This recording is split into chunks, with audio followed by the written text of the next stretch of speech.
మహోన్నతుడైన దేవుని అతి శ్రేష్టమైన నామంలో మీకు అందరికీ చక్కని ఉదయకాల సమయాన శుభం తెలియజేస్తూ ఉంటున్నాను. దేవుడు తన దివ్యమైన కృపలో ఒక చక్కని ఈ తరుణాన్ని మరొక ఆదివారం ఆయన పరిశుద్ధ సన్నిధిలో ఇలా చేరి దేవుని స్తుతించి ఆయనను ఘనపరిచి ఆయనను ఆరాధించుటకు దేవుడిచ్చినటువంటి తరుణాన్ని బట్టి దేవునికి స్తుతులు చెల్లిస్తూ ఉంటున్నా. చాలా చక్కని పాట పాడి వినిపించినటువంటి కోయర్ బృందాన్ని అభినందిస్తూ ఉంటున్నాను. దేవుడి పరిచర్యను గొప్పగా దీవించి ఆయన అనేక జీవితాల్లో దీవెనకరంగా మరి బృందం ఈ పరిచర్య ద్వారా నిలబడాలని నా ప్రార్థన. ప్రియ దేవుని సంఘమా, గడిచిన కొద్ది వారాలుగా the post resurrection encounters of Jesus with his disciples అన్నటువంటి అంశంలో మనము కొన్ని విషయాలు ధ్యానిస్తూ వస్తున్నాం. మరి యోహాను సువార్త 20వ అధ్యాయంలో నుంచి గడిచిన వారాన 21వ అధ్యాయం నుంచి restoration of disciples for machine అన్నటువంటి అంశాన్ని మనం ధ్యానించాం. ఈ ఉదయకాల సమయాన అదే కోణంలో దేవుడు తన శిష్యుడైనటువంటి పేతురును ఏ రీతిగా ఆయన రెస్టోర్ చేసి శిష్యత్వపు జీవితానికి ఆహ్వానించి ఆయనకు ఒక పాస్టరల్ రెస్పాన్సిబిలిటీ ఏదైతే అందజేశాడో దానిని ఈరోజు క్లుప్తంగా వాక్యంలో నుంచి ధ్యానిస్తాం. ప్రియులరా, దేవుని పరిశుద్ధ లేఖనాలు మనం ఆలోచన చేసినట్లయితే చాలా అద్భుతమైనటువంటి అనుభవం పేతురు భక్తునికి దేవుడు దయచేశాడు. ప్రభు యొక్క పరిచర్యలో ఆయన ఒక కీలకమైనటువంటి పాత్ర వహించినటువంటి వ్యక్తి. ఎక్కడికి వెళ్ళినా సేవలో యేసయ్యతో నడిచినటువంటి వాడు. సముద్రములో యేసయ్య నడుచుగా పేతురు కూడా నడిచాడు. నీళ్ల పైన మునిగిపోసాగాడు అలలను తుఫానును చూసినప్పుడు. అయితే యేసయ్య మళ్ళీ లేవనెత్తాడు. యేసయ్య రూపాంతరపు కొండ మీదకి తీసుకుని వెళ్ళినప్పుడు పేతురు అక్కడ యేసయ్యతో పాటు ఉన్నాడు. ప్రియులారా, 5,000 మందికి 5 రొట్టెలు 2 చిన్న చేపలు తీసుకుని ప్రభు ఆశీర్వదించి వాటిని పంచిపెట్టినప్పుడు పేతురు అక్కడ ఒక సాక్షిగా నిలబడ్డాడు. ఇవన్నీ అనుభవాలు మనం చూస్తూ ఉండగా పేతురు లైఫ్లో ప్రభు అయిన యేసుక్రీస్తు యొక్క ఆ సిలువ శ్రమల ఆ సమయంలో ఆయన ఒక సిచ్యువేషన్లో కూర్చుండి ఉన్నాడు. అయితే యేసయ్య చెప్పిన మాట ఆయన జీవితంలో నెరవేరింది.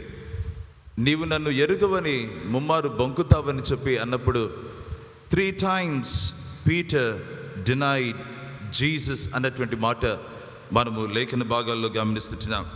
ప్రియులారా, ఇది ఇలా ఉండగా పేతురు జీవితాన్ని ఆలోచన చేస్తూ ఉంటే ఆయన లైఫ్ను దేవుడు ఒక ప్రత్యేకమైన రీతిలో రెస్టోర్ చేయటానికి, దానిని ఒక మాటలు చెప్పాలంటే తిరిగా ఒక నూతనత్వాన్ని తీసుకుని రావటానికి, తిరిగా తన జీవితాన్ని ఉజ్జీవింపచేయటానికి, తిరిగా ఒక నూతన బలాన్ని తనకు దయచేయటానికి, ఆయన జీవితంలో పునరుద్ధరణ కార్యాన్ని దేవుడు జరిగించటానికి ఆయన ఇష్టపడ్డాడు. కనుక ఈరోజు ఈ 21వ అధ్యాయంలో 15వ వచనం నుండి కింది భాగాలకు వెళ్తే, Jesus wanted to meet Peter for a purpose. ఒక ఉద్దేశం చేత యేసయ్య ఇక్కడ పేతురును కలవాలని ఆయన ఇష్టపడుతున్నాడు. ఈ ప్రక్రియలో ప్రియమైనటువంటి దేవుని బిడ్డలారా, నాకు అనిపిస్తూ ఉంది, పేతురు ఈయన ప్రభు సుమి అని యోహాను చెప్పగానే నీళ్లలోనికి పైబట్ట వేసుకుని దుమికి యేసయ్య చింతకు ఆయన ఈదుకుంటూ అతి వేగంగా అనుకుంటున్నా నేనైతే చాలా చాలా వేగంగా యేసయ్య దగ్గరికి వెళ్తా అన్నాడు. కారణం ఏంటంటే he want to settle some issues with Jesus. యేసయ్యతో కొన్ని విషయాలు సెటిల్ చేసుకోవటానికి ఆయన వెళ్తున్నట్లుగా ఇక్కడ అనిపిస్తూ ఉంది. దేవునికి స్తోత్రం కలుగును గాక. యేసయ్య ఆలోచన ఏంటి అనంటే, ఏ జీవితం అయితే నలిగిపోయిందో, ఏ జీవితం అయితే బ్రద్దలైపోయిందో, ఏ జీవితం అయితే వేసారిపోయిందో, ఏ జీవితం అయితే నాకు నిరీక్షణ లేదు అని చెప్పి అనుకుంటా ఉన్నారో వారిని పట్టించుకుని వారి జీవితాల్లో ఒక నవీనతను తీసుకుని రావటానికి ప్రభువైన యేసు క్రీస్తు ఇష్టపడుతున్నాడని ఈ ఉదయకాలాన తెలియజేయటానికి నేను ఇష్టపడుతుంటున్నాను. దేవునికి స్తోత్రం కలుగును గాక. ఒక చక్కని మాట ప్రియమైన దేవుని బిడ్డలారా, God takes something that is broken and he transforms it into something brand new. దేవుడు బ్రద్దలైన పరిస్థితులను తీసుకొని ఆయన ఏం చేస్తాడంటే ఒక నవీనమైనటువంటి దానిగా ఆయన తీర్చిదిద్దుతాడన్నటువంటి ఈ మాట పరిశుద్ధ లేఖనాలు మనం చాలా జాగ్రత్తగా మనం గమనించగలం. ఈ నూతనత్వం అన్నటువంటిది ఆలోచన చేస్తే ఒక వస్తుపరమైనటువంటి నూతనత్వాన్ని మనము చూసి ఉంటాం. రీమేక్ అంటూ ఉంటారు. ఇట్ కుడ్ బి ఒక మెషినరీ కావచ్చు, it could be a car, it could be a thing, it could be an object, it could be an art work. ఈ ఆర్ట్ వర్క్లో కూడా ఒక నూతనత్వాన్ని ఈ దినాల్లో ఫోటోషాప్లో పెట్టి ఒక నూతనమైనటువంటి ఒక చిత్రపటాన్ని తయారు చేయటం అనేటువంటిది ఆధునిక సాంకేతిక రంగంలో గమనిస్తున్నాం. ప్రియ దేవుని బిడ్డలారా, ఈ ఆధునిక సాంకేతిక ఈ రంగంలో ఒక న్యూనెస్ తీసుకుని వస్తా ఉన్నప్పుడు దయచేసి ఈ మాట నేను మనవి చేస్తుంటున్నాను. నా జీవితంలో ఆత్మీయంగా దేవుడు ఒక నూతనత్వాన్ని తీసుకుని వచ్చి ఆయన మనల్ని బలపరిచి ఆయన ప్రేమలో స్థిరపరిచి ఆయనకు సాక్షులుగా జీవించటానికి దేవుడు కృప చూపుతాడన్నటువంటి ఈ సత్యాన్ని ఈరోజు ఈ వాక్యంలో మనము చాలా స్పష్టంగా మనం గమనించగలం. దేవునికి స్తోత్రం కలుగును గాక. ప్రియులారా, ఈ రెస్టరేషన్ అన్నటువంటి మాట ఇది యూనివర్సల్ అన్నటువంటి ఈ ఆలోచన నాకు వస్తూ ఉంది. ఈ రెస్టరేషన్ ప్రాసెస్ అన్నటువంటిది గమనిస్తూ ఉంటే దేవుడు ఈ బైబిల్ చరిత్రలో చూస్తే దేవుడు తన ప్రజలను వేరువేరు సమయాలలో వేరువేరు పరిస్థితులలో ఆయన వారిని రెస్టోర్ చేసినటువంటి రీతిని మనం గమనిస్తున్నాం. ఎవరైతే వీరితో నేను ఇంకా I cannot tolerate with them, I cannot handle this army, I cannot handle this people group అని చెప్పి ఒకవేళ అంటూ గిద్యోనులాగా దాక్కుని గోధుమ దుళ్ళగొడుతూ గానుగ చాటున ఉంటా ఉంటే దేవుడు ఏం చేస్తూ ఉన్నాడంటే he has sent his angel to bring a newness in that life of a young man called Gideon. ఆయనను పట్టుకొని పరాక్రమము గల బలాఢ్యుడా అని చెప్పి ఆయనను లేవనెత్తాడు. ఆయనకు వచ్చినటువంటి ప్రశ్నలు ఏంటంటే, నేను ఇదిగో ఈ ఇంటి వాడిని, నేను ఈ గోత్రానికి చెందిన వాడిని, ఇది చాలా చిన్న పరిస్థితి, ఇది మమ్మల్ని ఎవరు పట్టించుకుంటారు, మాకు చేసిన వాగ్దానాలని ఏమైపోయాయి, ఇవన్నీ మాట్లాడుతూ ఉంటే God had a different plan for that young man Gideon. దయచేసి గమనించాలి. ఎందుకు ఈ మాట ప్రస్తావిస్తుంటున్నానంటే, ఒక వ్యక్తిని దేవుడు పునర్నిర్మించటంలో, వారి జీవితంలో నూతనత్వాన్ని తీసుకుని రావటంలో, వారికి ఒక నవీనమైనటువంటి బలాన్ని, ఒక గుర్తింపును దయచేసి ఆయన శక్తినిచ్చి ఆయన చేసేటువంటి కార్యము, వారిని నిలబెట్టి ఆయన జయనిచ్చేటువంటి కార్యము, అది ఎంతో గొప్పదని ఈరోజు వాక్యంలో గమనించాలి. ప్రియులారా, అదే ఆలోచన చేస్తూ ఉంటే నా మనసుకు వచ్చినటువంటి ఒక తలంపు ఏంటంటే, యోవేలు గ్రంథంలో దేవుడు అంటున్నటువంటి మాట, నా మహాసైన్యమైనటువంటి ఏంటి అంటే ఆ మిడతలు. దయచేసి మీ వాక్యంలో గమనించినట్లయితే యోవేలు గ్రంథం 2వ అధ్యాయము 25వ వచనాన్ని దయచేసి ఎవరైనా చదవగలరా? మేము కడుపార తిని ఆహా ఆహా ఆహా ఆహా ఆహా ఆహా ఆహా ఆహా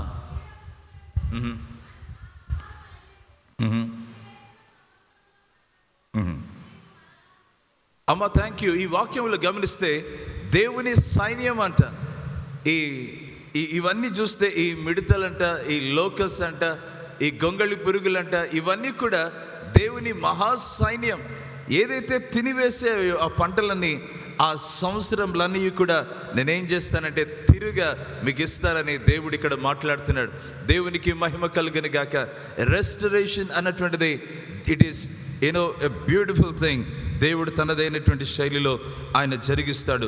అవును ప్రేమైనటువంటి దేవుని బిడ్డలారా, ఈ మాటలో గమనించినట్లయితే అది మొదటి స్థితి కంటే అది పూర్వపు స్థితి ఇంకా వైభవంగా ఉంటుంది అన్నటువంటి ఈ భావాన్ని ఈ రెస్టరేషన్లో, ఈ పునర్నిర్మాణంలో, ఈ అదేంటంటే నవీనమైనటువంటి కార్యంలో దేవుడు చేయటానికి ఆయన ఇష్టపడుతుంటున్నాడు. బ్రద్దలైన జీవితాలను, ఎదుగు బ్రద్దలైనటువంటి దేశాన్ని ఆయన తిరుగా కట్టడానికి ఆయన ఇష్టపడుతున్నాడని మనం గమనిస్తుంటున్నాం. ఆల్వేస్ ఈ మాట గమనించాలి. There is hope when God is in it. దేంట్లో అయితే దేవుడు జోక్యం చేసుకుని ఆయన కార్యం చేస్తున్నాడో దాంట్లో నిరీక్షణ ఉంది. ప్రేమైనటువంటి దేవుని బిడ్డలారా, దాంట్లో నవీనత ఉందని గమనించాలి. అక్కడ దేవుడు ఏం చేస్తాడంటే తన యొక్క దర్శనాన్ని ఆయన నెరవేర్చి ఆయన మహిమ పొందుతాడనేటువంటి ఈ మాటను గమనిస్తుంటున్నాం. అది ఒక వ్యక్తిలో జరగచ్చు, అది ఒక కుటుంబంలో జరగచ్చు, అది ఒక మ్యారేజ్లో జరగచ్చు, అది స్నేహ బంధాల్లో జరగచ్చు, అది మన హృదయంలో జరగచ్చు. అవును ప్రేమైనటువంటి దేవుని బిడ్డలారా, ఈ ప్రక్రియలో దేవుడు స్వస్థతనిచ్చి, దేవుడు నిలబడి వాటిని పునర్నిర్మాణము చేసి, దేవుడు దీవించి ఆయన బలపరిచేటువంటి వాడని మనం గమనించాలి. నెహెమ్యా గ్రంథంలో మనం గమనించినట్లయితే చాలా ఆశ్చర్య రీతిగా ఆ యొక్క ప్రాకారాలు పడిపోయినప్పుడు దేవుడు నెహెమ్యాను తీసుకుని వస్తాడు. సూజను కోటలో పనిచేసేటువంటి ఈ వ్యక్తి నెహెమ్యా ఇక్కడ యెరూషలేముకు రావటం జరుగుతుంది. ఆ పడిపోయిన ప్రాకారాలను చూస్తున్నప్పుడు ఆయన తట్టుకోలేకపోయాడు. ఆయన ఏడుస్తూ ప్రార్థన చేశాడు. ఆ సమాచారం విన్నప్పుడు ప్రేమైన దేవుని బిడ్డలారా, ఆయన సరాసరి ఆయన ఏం చేశాడంటే యెరూషలేముకు వచ్చి ప్రజలతో మాట్లాడి వారినందరినీ ప్రోగు చేసి ఏం చేశాడంటే తిరుగా కట్టుదాము రండి అని చెప్పి ఒక పిలుపునిస్తున్నాడు.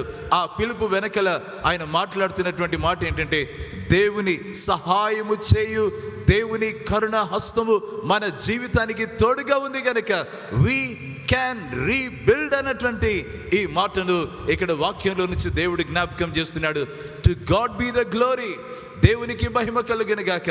దేవుడు ఎవరినో తీసుకుని వచ్చి సూజను కోటలో ఉన్నటువంటి ఆ నెహెమ్యాను తీసుకుని వచ్చి ఏం చేశాడంటే ఈ రీబిల్డింగ్ ఎఫర్ట్లో దేవుడు నిలబెట్టినటువంటి ఈ విషయాన్ని మనం గమనిస్తుంటున్నాం. దేవునికి స్తోత్రం కలుగును గాక. ఈ స్పిరిచువల్ రెస్టరేషన్లో మనం ఆలోచన చేయాల్సినటువంటి విషయం ఏంటంటే, మన పాప స్థితిని మనం గుర్తించి మనము మార్పు చెంది మనము పశ్చాత్తాప హృదయంతో దేవుని వైపు తిరిగి క్షమాపణ వేడినప్పుడు ఆయన కృపలో ఆయన జరిగించేటువంటి కార్యం ఏంటంటే, ఆయన మన జీవితాలను ఆయన బలపరిచేవాడు. మనల్ని క్షమించి ఆయన కృప చేత నింపి ఆయన మహిమార్థమై ఆయన నిలబెట్టడానికి ఆయన ఇష్టపడుతుంటున్నాడు. అందుకని ఈ మాట ఒక్కటి గుర్తు చేసి నేను ముందుకు వెళ్తాను. There is no one, there is no situation, there is no community which God cannot redeem. దేవుడు విమోచించలేని ఏ వ్యక్తి కానీ లేడు, ఏ పరిస్థితే కానీ లేదు, ఏ సమాజమే కూడా లేదని చెప్పి ఈరోజు వాక్యంలో మనం గమనిస్తుంటున్నాం. దేవునికి స్తోత్రం కలుగును గాక. If you are working in an institution, if you are working in a government sector, if you are working in a non governmental sector, ఈరోజు ఈ మాటను దయచేసి గమనిస్తాం. ప్రేమైనటువంటి దేవుని బిడ్డలారా, నీ పరిస్థితిని విమోచించటానికి ఆయన సమర్థుడు.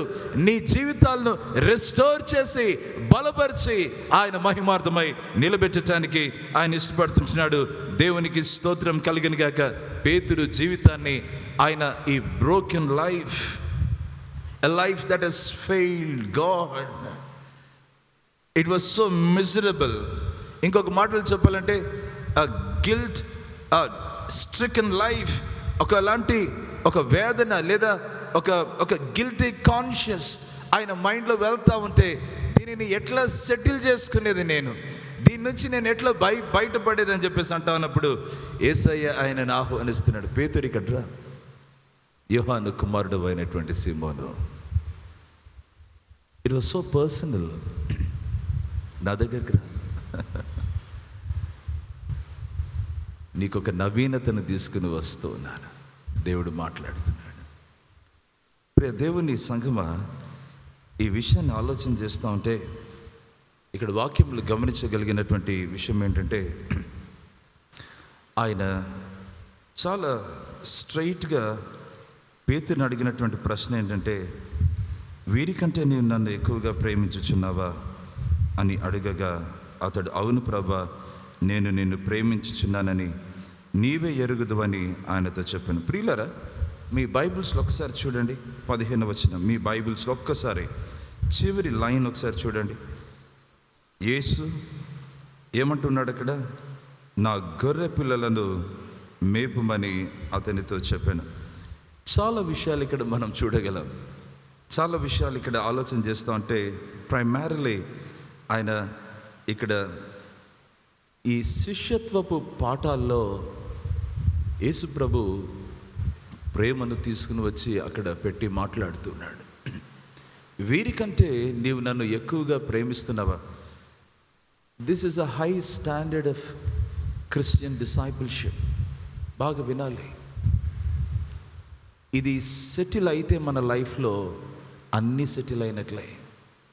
Hour love for God should exceed our love for everything else and everybody else. ఇది ప్రాముఖ్యం. దేవుని పట్ల మనకున్నటువంటి ప్రేమ అందరి పట్ల, అన్నిటి పట్ల ఉన్నటువంటి ప్రేమ కంటే అధిగమించి ఉండాలి. ఒకసారి హల్లెలూయా చెప్దామా? ఆ జీవితానికి యేసయ్య మనల్ని ఆహ్వానించాడు. లూకా సువార్త 14వ అధ్యాయం 26వ వచనంలో ఏమి చూడగలమో దయచేసి ఒకసారి ఈ వాక్యాన్ని చదువుదాం. ఎవరన్నా తెరవగలిగితే ఈ వాక్యాన్ని చదవగలరా?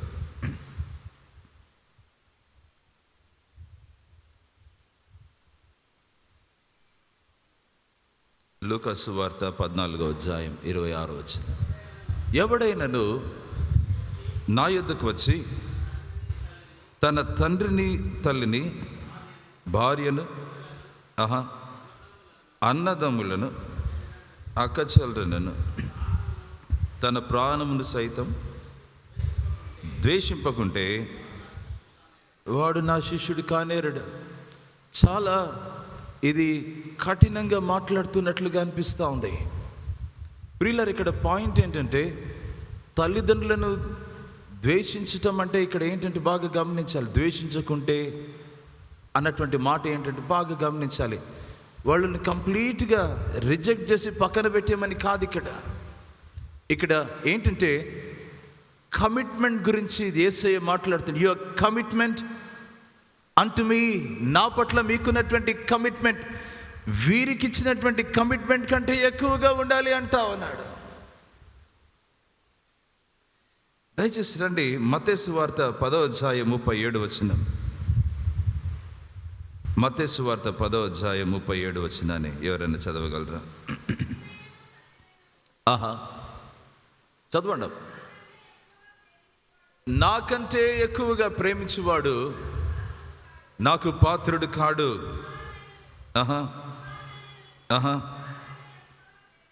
నాకంటే ఎక్కువగా ప్రేమించువాడు నాకు పాత్రుడు కాడు. ప్రియమైన దేవుని బిడ్డలారా, he is not worthy of me. నాకంటే ఎవరినైనా ఎక్కువగా ప్రేమిస్తే అక్కడ వాడు నాకు పాత్రుడు కాడని యేసు ప్రభు అంటా ఉన్నాడు. పాయింట్ అంతా ఏంటంటే దయచేసి గమనించాలి. ప్రయారిటీ దగ్గరకు వచ్చేసరికి యేసు ప్రభును, ఆయనను ప్రేమించేటువంటి ఆ స్థానంలో దేనినైనా కూర్చోబెడితే, దేనినైనా ఆ ప్లేస్ రీప్లేస్ చేసి యేసయ్యను ప్రక్కన పెట్టి దేనినైనా వచ్చి అక్కడ కూర్చోబెడితే ఏమైపోతుందంటే ప్రభు అంటున్నాడు నాకు పాత్రుడు కాడు. He is not worthy of me. ఇక్కడ ఏంటంటే that will become an idol. అది ఒక విగ్రహమై కూర్చుంటుంది. You can't serve both God and mammon అన్నటువంటి మాట, మీరు సిరికిని దేవునికి దాసులై ఉండలేరని చెప్పేసి అంటా ఉన్నాడు ఒక చోట. ప్రియమైన దేవుని బిడ్డలారా, ఇక్కడ వాక్యంలో మనం గమనిస్తే ఒకే ఒక మాట ఏంటంటే మన commitment to God should be above everyone else. వీరికంటే నీవు నన్ను ఎక్కువగా ప్రేమిస్తున్నావా? నీకు ఫ్రెండ్స్ ఉండొచ్చు, నీ దగ్గర అన్ని కాస్ట్లీ ఎక్విప్మెంట్ ఉండొచ్చు, విస్తారమైనటువంటి ఆస్తి ఉండొచ్చు, కానీ వాటన్నిటికంటే నువ్వు నన్ను ఎక్కువగా ప్రేమించాలని ఈరోజు ఈ మాటను యేసు ప్రభు పేతురుతో మాట్లాడుతున్నాడు. దేవునికి మహిమ కలుగును గాక. These are the lessons of Christian discipleship. దయచేసి గమనించండి, లవ్ మ్యాటర్స్ ఇన్ డిసైపుల్షిప్. ఈ శిష్యత్వపు ఈ యొక్క పాఠంలో మనం గమనించవలసినటువంటిది ఏంటంటే యేసయ్య ఆ ప్రేమను గురించి ఆయన మాట్లాడుతున్నాడు. దయచేసి ఎందుకు ఈయన ఈ మాటను ఆలోచన చేస్తూ ఇదిగో ఈ మాట చెప్తున్నాడంటే, the purpose of abounding love. ఇదిగో ఈ ప్రేమ అన్నిటికంటే వీరన్నిటికంటే అధిగమించి ఉండాలి అని చెప్పేసి అన్నటువంటి మాట ఏంటంటే, అది దేవునికి మహిమను తీసుకుని వస్తుంది. It brings glory to God. దయచేసి ఈ మాట మనము గమనించవలసినటువంటి వారమై ఉంటున్నాం. దేవునికి స్తోత్రం కలుగును గాక. ఇంకోటి ఏంటంటే, ఈ ప్రేమ ఏమి సహాయం చేస్తుందంటే, అన్నిటికంటే వీరన్నిటికంటే నీవు నన్ను ప్రేమిస్తున్నావు అన్నట్లు ఈ ప్రేమ ఏం చేస్తుందంటే దేవునికి దగ్గరగా తీసుకుని వస్తుంది. దేవుని స్వరూప్యంలోనికి మనము మార్చబడుతూ ఉంటాం. ఈ మాటను ఆలోచన చేస్తూ ఉంటే దయచేసి గమనించాలి ప్రేమ అనేటువంటి దేవుని బిడ్డలారా, ఈ ప్రేమ ఆయనలో నుంచే మనకు రావాలి. ఆయనను ప్రేమిస్తూ ఉండగా, ఆయన ప్రేమ మనలోనికి ఆయన పంపిస్తుండగా, ఆయన ప్రేమ ఏమవుతుందంటే అది పొంగి పొరలి ఇతరులకు కనపరిచేటువంటి అవకాశం ఏర్పడుతుంది. ఎవరు అడిగారు అంటే, మనము మన తల్లిదండ్రులను, బంధుమిత్రులను, అన్నదమ్ములను ఎదిగో తక్కువ ప్రేమించాలా అని చెప్పేసి అంటే కాదు. ప్రేమ దేని బిళ్ళరా, తక్కువ ఎక్కువ అనే కంటే ఇక్కడ ఏంటంటే, వెన్ వి లవ్ గాడ్, మనము యేసయ్యను మనం ప్రేమించినప్పుడు మనము బంధువులను, మన తల్లిదండ్రులను, మన అన్నదమ్ములను ఇంకా చక్కగా ప్రేమించగలం. We can love them better because we love Jesus the more or the most. అందుకని ఒక రైటర్ ఈ రీతిగా అంటున్నాడు, ఏమన్నాడంటే, when we love Jesus the most, we love others the best. When we love Jesus the most, యేసయ్యను మనము సంపూర్ణంగా, కంప్లీట్గా, ఆయన ఉత్కృష్టమైన ప్రేమ ఆయన పైన కంప్లీట్గా మనం కనబరిచినప్పుడు మనం ఇతరులను బెస్ట్గా ప్రేమించగలము. దయచేసి ఈ విషయాన్ని వాక్యంలో నుంచి దేవుడు ఈ ఉదయకాలన మనకు జ్ఞాపకం చేస్తూ ఉంటున్నాడు. దేవునికి మహిమ కలుగును గాక. ప్రేమైనటువంటి దేవుని బిడ్డలారా, ఈ సూపర్ సీడింగ్ లవ్ లేదా ఎక్సీడింగ్ లవ్, దీంట్లో మనం గమనించినట్లయితే ఇది ఒక ప్రయారిటీగా మనం గమనించాలి. రెండవదిగా ఏంటంటే, this should be a God pleasing love. ఇది దేవుని ప్రీతిపరిచేటువంటి ప్రేమగా ఇది ఉండాలని ఈరోజు దేవుడు జ్ఞాపకం చేస్తున్నాడు. నేను ఒక చిన్న మాట ఆలోచన చేస్తూ వచ్చాను. గాడ్ ప్లీజింగ్ లవ్, దేవునిని ప్రీతిపరిచేటువంటి బిడ్డలుగా ఈరోజు మనం ఉండాలి. పేతురు గురించి యేసయ్య ఈ మాట చెప్తున్నాడు, నువ్వు నన్ను ప్రీతిపరిచేవాడిగా ఉండాలి అనంటే నీ ప్రేమ నా పైన అది ఉన్నతంగా ఉండాలి, అది కంప్లీట్గా ఉండాలి అని చెప్పి యేసు ప్రభు పేతురుతో మాట్లాడుతున్నాడు. ప్రియమైన దేవుని సంగమా, ఈ దినాల్లో పీపుల్ హ్యావ్ బికమ్, ఈ దినాల్లో కాదు, చరిత్రలో మనం చూస్తూనే ఉన్నాం, మనుషులను ప్రీతిపరుస్తూ ఉంటారు. ప్రతి దాంట్లో వాళ్ళను బుజ్జగిస్తూ ఉంటారు. తప్పులేదు, but not at the cost of biblical principles, not at the cost of our love for Jesus, not at the cost of your vision that God has given you. దేవుడిచ్చినటువంటి ఆ దర్శనం అది ఎక్కడికి పోతుందో మనుషులను దువ్వుతానే ఉంటారు. Please don't get me wrong. ఈరోజు ఈ వాక్యంలో గమనిస్తూ ఉంటే, you and I are called to be God pleasers. ప్రేమైన దేవుని బిడ్డలారా, దయచేసి ఈ మాటను గమనిస్తా. ఒకవేళ మనుషులనే ప్రీతిపరుస్తూ ఉంటే we cannot have the fear of God in us. దేవుని పైన ఉన్నటువంటి ఆ భయము మనకున్నది ప్రియులారా. దేవుని పైన ఉన్నటువంటి ఆ ప్రేమ ఏమైపోతుందంటే అది సన్నగిలిపోతుంది. వీళ్ళని ఇష్టపరచడానికి ప్రయత్నం చేస్తుంటారు, కానీ దేవునిని ఇష్టపరచడానికి నా జీవితము అంకితమై ఉందని చెప్పి మనం చెప్పగలిగితే సత్యానికి నిలబడతాం, నీతికి నిలబడతాం, న్యాయానికి నిలబడతాం, పరిశుద్ధతకు నిలబడతాం. దేవుని వాక్యం ఏం చెప్తుందో ఆ వాక్య సత్యానికి కట్టుబడి జీవిస్తాం. ప్రేమైనటువంటి దేవుని బిడ్డలారా, ఈరోజు దేవుని సమాజము దేనికి దేవుడు పిలుస్తున్నాడంటే, we are called to please God and God alone, and we are called to love our fellow brother and sister and our neighbors. ఇది దేవుని యొక్క వాక్యంలో చెప్తుంది. ప్రేమైనటువంటి దేవుని బిడ్డలారా, మన ప్రయారిటీ దేవుని పైన ఉండాలి. రెండవది ఇక్కడ గమనిస్తూ ఉంటే these are the lessons of Christian discipleship.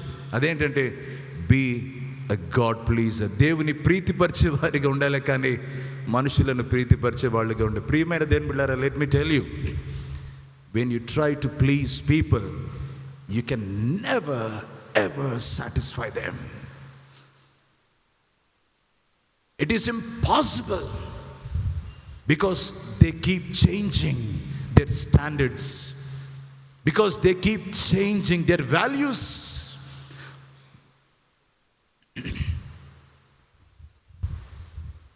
అటు ఇటు ఉండదు బాబు. యేసయ్య పేతురుని పిలుస్తూ ఇలాంటి శిష్యత్వపు జీవితానికి ఇన్వైట్ చేస్తూ అన్నాడు. పేతురు, ఎందుకు ఇది మాట్లాడుతున్నా నీతో అంటే, నీవు నా అపోస్తలుడుగా నువ్వు నిలబడతావు, నా సువార్తను ప్రపంచ నలుమూలలకు నువ్వు తీసుకుని వెళ్తావు, నా విమోచన సందేశాన్ని నువ్వు తీసుకుని వెళ్తావు. పీటర్ లైఫ్లో యేసయ్యకు ఆలోచనలు ఎంత గొప్పవి. ప్రేమైన దేవుని బిడ్డలారా, ఈ వాక్యాన్ని ఆలోచన చేస్తూ ఉన్నప్పుడు యేసు ప్రభు ఆయన పేతురు విషయంలో పేతురుని అవమానపరచలేదు. ఇక్కడ ఎప్పుడే అన్నాడా? 3 సార్లు నన్ను కాదన్నావే, ఎందుకు అన్నావు బాబు అన్నాడా? అనలేదు. ఏమైంది నీకు అన్నాడా? The method of Jesus in restoring his disciples ఏంటంటే లవ్. ప్రేమతో ఆయన జయిస్తున్నాడు. మనకున్నటువంటి ఒక చెడ్డ స్వభావం ఏంటంటే, పర్సనల్గా మాట్లాడాల్సింది పబ్లిక్లో వాళ్ళను అవహేళన చేస్తూ ఉంటారు. పబ్లిక్లో అప్రిషియేట్ చేయాల్సింది పక్కన తీసుకుపోయి నవ్వుతూ ఉంటారు. ఈరోజు వాక్యంలో పేతురుని ఏం చేశాడంటే, ఆ 7 మంది ఉంటే పక్కకు తీసుకుని వెళ్ళాడు. ఏమి హుందాతనం అండి యేసేది. ఏమైపోయింది క్రైస్తవ సమాజానికి? ఎక్కడిపోయింది ఆ హుందాతనం? పాస్టర్ గారు, అది యేసయ్య దగ్గరనే పెట్టుకోండి, మా దగ్గరికి రానివ్వద్దండి. Then we are not disciples of Jesus. దేవుని ప్రేమ ఈరోజు మనల్ని ఆహ్వానిస్తూ ఉంది. ఏ పరిస్థితి అయినా జీవితాలు మార్చుకోవటానికి యేసయ్య ఈరోజు పిలుస్తున్నాడు. నిన్ను పిలుస్తున్నాడు తల్లి. ప్రియ సహోదరుడా, నిన్ను, నీ కుటుంబాన్ని పిలుస్తున్నాడు. నీ జీవితాన్ని, నీ కుటుంబాన్ని యేసయ్య ప్రేమిస్తున్నాడు. పీటర్కు యేసు ప్రభు సెకండ్ ఛాన్స్ ఇస్తున్నాడు. ఇక్కడ in restoring Peter second chance ఇచ్చి నిలబెడుతున్నాడు, ప్రేమ చూపిస్తున్నాడు. మనకు ఎన్ని ఛాన్సులు దేవుడిచ్చాడో, ఇంకా మారామా? ఎన్నిసార్లు దెబ్బ పడిందో, ఇంకా మారలేదా? యేసయ్య వాక్యంలో పక్కకు తీసుకుపోయి మాట్లాడుతూ ఉన్నాడు. These are the lessons of Christian discipleship. ఆ విషయాన్ని మాట్లాడుతూ ఉంటున్నాడు.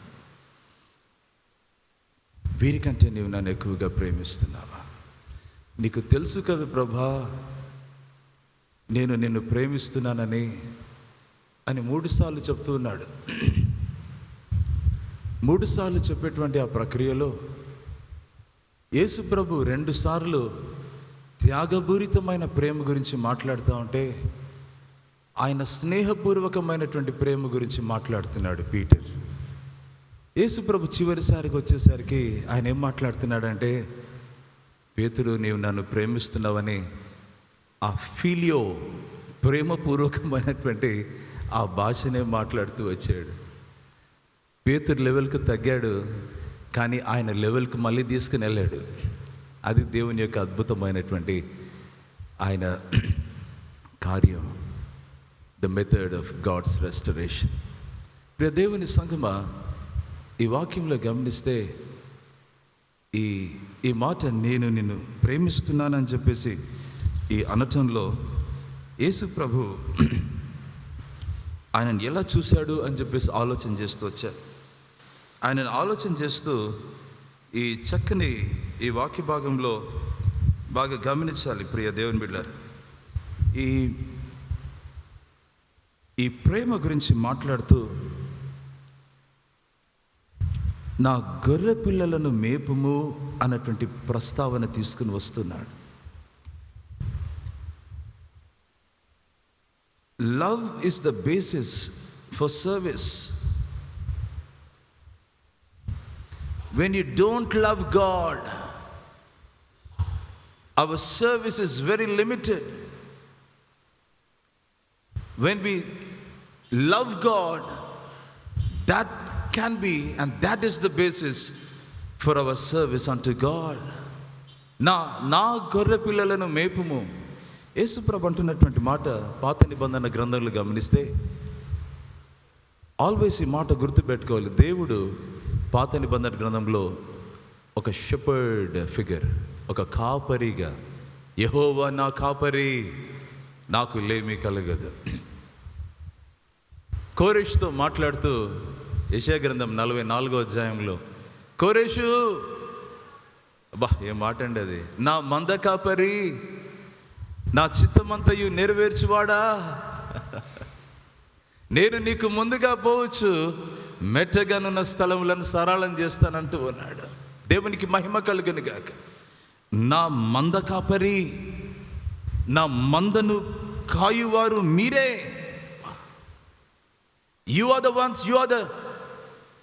who are called to shepherd my flock. నా గొర్రె పిల్లలను మేపాలి బాబు, నా గొర్రెలను కాయాలి బాబు, నా గొర్రెలను మేపుమని చెప్పి యేసుప్రభు ఈ 3 సార్లు ఈ మాటలు పేతురుతో అంటా ఉన్నాడు. ప్రేమైనటువంటి దేవుని సంగమా, ఇది ఎలా సాధ్యమవుతుంది అని చెప్పేసి అన్నప్పుడు మళ్ళా మొదటికి వస్తుంది, our basis should be love, ప్రేమ. ఆ ప్రేమ ఏం చేస్తుందంటే, ఇదిగో ఆయన మందను మేపటానికి, కాయటానికి అది కీలకమైనటువంటి పాత్ర వహిస్తుంది. ప్రేమైన దేవుని బిడ్డలారా, దీనిని ఒక మాటలు చెప్పాలంటే యాక్టివ్ షెపర్డింగ్ అనొచ్చు, లేదా యాక్టివ్ పాస్టోరల్ కేర్ అనొచ్చు దీనిని. This has to be done in an active manner. ఈరోజు ఇది మర్చిపోకూడదు. సంఘానికి దేవుడిచ్చినటువంటి ఒక మ్యాండేట్. ప్లీజ్ సంఘానికి దేవుడిచ్చినటువంటి మ్యాండేట్ ఇది. అదేంటంటే, you are called for a life of active pastoral care. మీరు అనొచ్చు, పాస్టర్ గారు ఇది పాస్టరల్ కేర్ అంటే మీకు వర్తిస్తుంది కదా, మాకెట్లా వర్తిస్తుంది అని చెప్పేసి. ప్రియులారా, taking care of our family, leading them, guiding them as shepherds, feeding them with godly values, scriptural values, దేవుడిచ్చినటువంటి భాగ్యం ఇదే. ఈరోజు ఈ మాట active pastoral care or active shepherding, దేవుని సంఘమా, ఇది చాలా సంఘ నేపథ్యంలో ప్రాముఖ్యమైనటువంటిది. దీంట్లో ఏమి ఇమిడి ఉంది అన్నటువంటిది గుర్తిస్తే, దీంట్లో nurturing spiritual growth. This involves nurturing spiritual growth. ఆత్మీయ ఈ పరిపక్వతకు ఏదైతే దోహదపడుతుందో ఆ పోషణ ఇవ్వవలసినటువంటి వారమై ఉంటున్నాం. షెపర్డ్ 3 పనులు చేస్తాడు. ఎనీ షెపర్డ్ 3 పనులు చేస్తూ ఉంటాడు. గాడ్ చేస్తూ ఉంటాడు, కనిపెట్టుకొని గాడ్ చేస్తూ ఉంటాడు. తోడేళ్ళు వస్తాయేమో జాగ్రత్త. రెండవదికి ఏంటంటే, ఆయన వారి గురించి శ్రద్ధ తీసుకుంటూ ఉంటాడు, శ్రద్ధ వహిస్తుంటాడు, కేర్ తీసుకుంటూ ఉంటాడు రెండవదిగా. మూడవదిగా కాపరి ఏం చేస్తాడంటే, చాలా చక్కగా వారి గురించి వాచ్ చేస్తూ ఉంటాడు. Watching, caring and guarding. ప్రియ దేవుని సంఘమా, మన విశ్వాస సంఘ నేపథ్యంలో దేవుడు మనతో మాట్లాడుతూ ఉన్నాడు. ఎవరైనా ఈ కాపరత్వంలో ఉంటూ ఉన్నారంటే వారి సాక్ష్యం కీలకం, వారి బోధ కీలకం. వారి సాక్ష్యం, వారి బోధ ఏం చేస్తుందంటే ఆ మందకు మాదిరిగా ఉంటూ ఆ మందను పోషించటానికి దోహదపడుతుంది. ఆ సాక్ష్యం పోయింది అంటే, ఆ బోధ దేవుని వాక్యానుసారమైన టీచింగ్ లేదంటే అక్కడ ఆ మంద సన్నగిల్లిపోతుంది. ఈరోజు ఈ మాట గమనించాలి ప్రియమైన దేవుని బిడ్డలారా. ఈ వాచింగ్ జాగ్రత్తగా, ఈ ఒక వాచ్మెన్ లాగా ఈ వాచింగ్ అన్నటువంటిది అపోస్తలుల కార్యములు 20వ అధ్యాయం దయచేసి 28 నుండి 31 దాకా మనం చదివితే చాలా గంభీరమైనటువంటి వాక్యం ఇక్కడ మనం గమనించగలం. దయచేసి ఎవరైనా ఒకరు బిగ్గరగా చదవగలరా?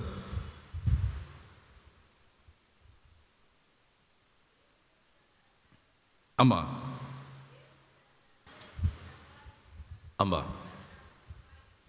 సంఘమును కాయుటకు పరిశుద్ధాత్మ మిమ్మును దేనియందు అధ్యక్షులుగా ఉంచెను, ఆ యావత్ మందను ఆ మందను గూర్చియు మీ మట్టుకు మిమ్మను గూర్చియు జాగ్రత్తగా ఉండడే. ప్రియమైన దేవుని సంగమా, we are called to be watchful అన్నటువంటి మాట దయచేసి ఇది అతి కీలకమైనటువంటి అంశంగా మనం గుర్తిస్తున్నాం. రెండవదిగా, మనం ఈ కేర్ తీసుకుంటూ ఉన్నప్పుడు షెపర్డ్ చాలా జాగ్రత్తగా మందను కాచుతూ ఉంటాడు, మందను కేర్ తీసుకుంటూ ఉంటాడు, కనిపెట్టుకుని ఉంటాడు. ఈ అన్ని విషయాలలో మందకు దగ్గరగా ఆయన ఏం చేస్తుంటాడంటే సర్వ్ చేస్తూ ఉంటాడు, దేవుని వాక్యాన్ని అందిస్తూ ఉంటాడు.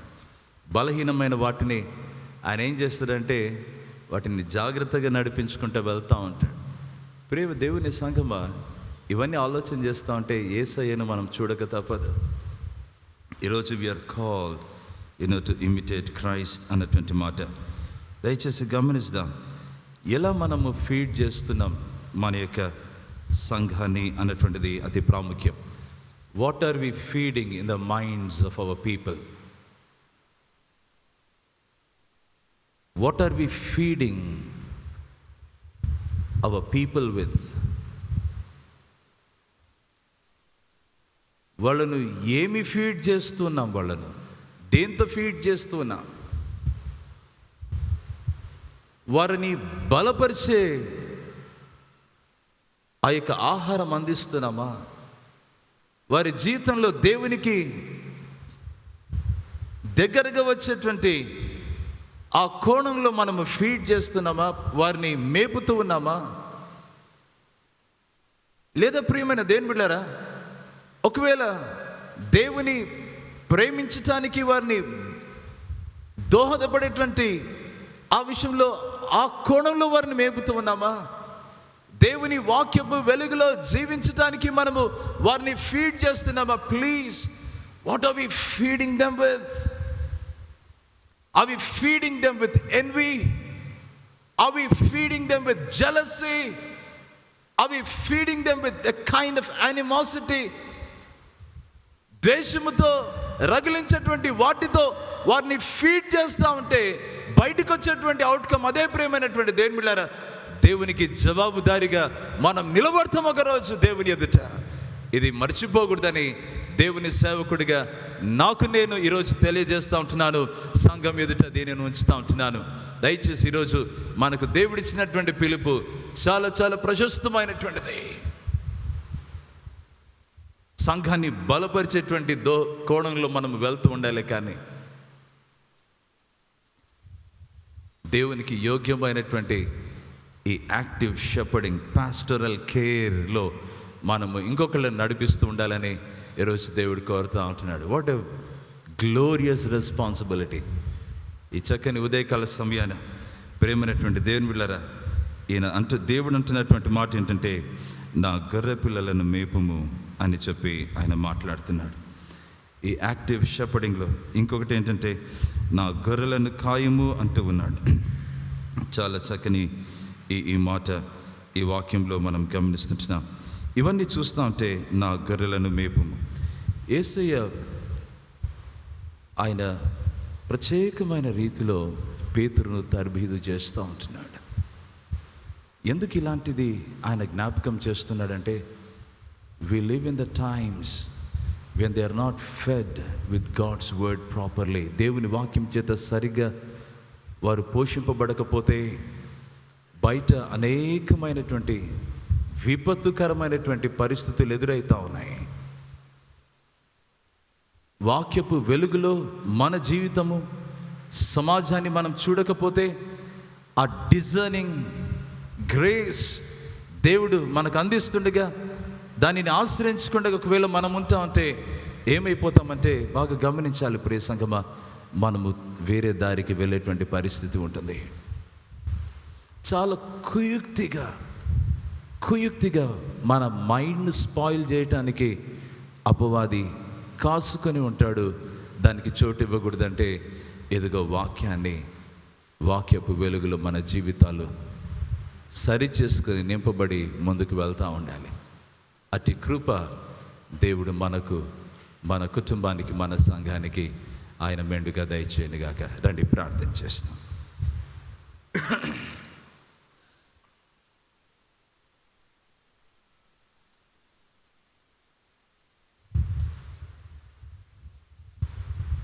దేవుని వాక్యం ధ్యానిస్తుండగా దేవుడు మనతో ఏ కోణంలో మాట్లాడుతున్నాడు,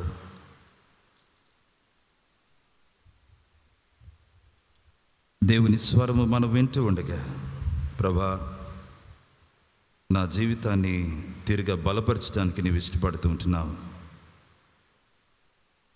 నా జీవితంలో చాలినంత దేవుడిగా నువ్వు ఉంటూ ఉన్నావు.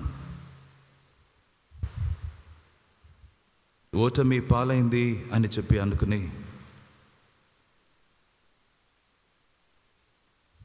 వేసారిపోయిన నా పరిస్థితికి ఒక నిరీక్షణ ఎక్కడా అని ఒకవేళ ఆలోచన చేస్తూ ఉంటే, దేవుని వాక్యంలో నుంచి ప్రియ సోదరుడా, సహోదరి, రోజు దేవుడు మనల్ని సంధిస్తుంటున్నాడు.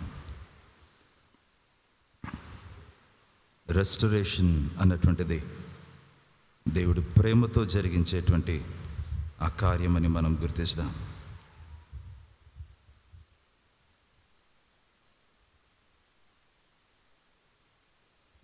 దేవుడు మన జీవితంలో ప్రేమను గురించి మాట్లాడుతూ ఒక ఉన్నతమైన,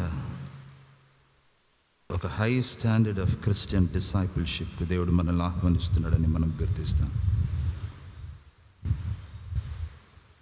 ప్రియ దేవుని బిడ్డలారా, ఈరోజు ప్రభు నీతో మాట్లాడుతుంటే, ప్రభా నేను నీకు దూరంగా ఉండిపోయాను అనేక విషయాల్లో, నా పరిస్థితి అటు ఇటు కొట్టుమిట్టాడినటువంటి పరిస్థితిగా ఉంది. ఈరోజు నాకు ఒక నవీనతను తీసుకుని రండి. పేతురును రెస్టోర్ చేసినట్లు నన్ను రెస్టోర్ చేయండి. నాకు ఆ నవీనమైనటువంటి మీ కృప అనుగ్రహించండి. నా జీవితము మీ వాక్యపు వెలుగులో సరి చేసుకుని మీ సాక్షిగా జీవించడానికి నాకు సహాయం చేయండి.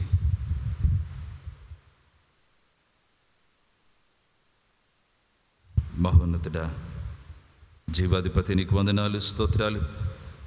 ఈ శ్రేష్టమైనటువంటి ఉదయకాలన మీ పరిశుద్ధ లేఖనాలు మా ఎదుట మీరు ఉంచినప్పుడు మా జీవితాలు సరి చేసుకుని మీ ప్రేమ చేత నింపబడి, ప్రభా మీ వాక్యం చేత బలపరచబడి మీ సాక్షులుగా ఈ లోకంలో మేము జీవించడానికి మీరు సహాయం చేయమని మేము ప్రార్థన చేస్తుంటున్నాం.